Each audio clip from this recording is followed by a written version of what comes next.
I'm Dave Dinkel, and this is the Transactional Funding for Real Estate Investors question and answer series. Our question today is, how long can you use transactional funding? Transactional funding or transactional financing is defined basically by the length of time the investor needs the money for the transaction to be completed.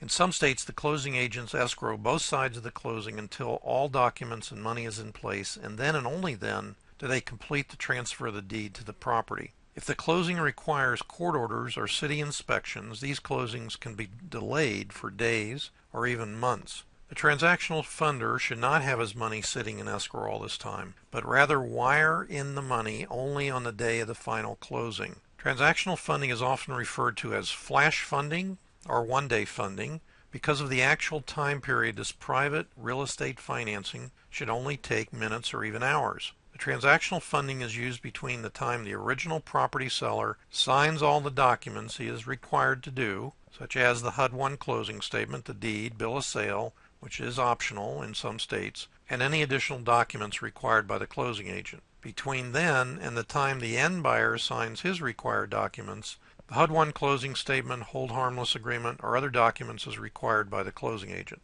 There are transactional funding lenders who advertise 30, 60, or even 90-day transactional funding.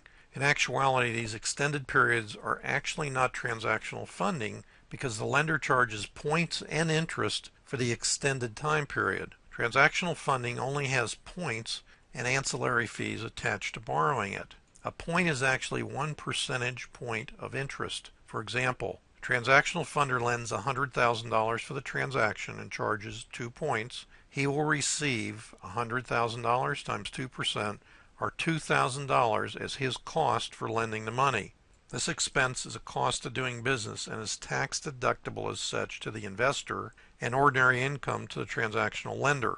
Remember, without the transactional funding, the investor would not be able to do this deal and would have made no profit whatsoever. Thanks for joining us for the Real Estate Investors series on transactional funding.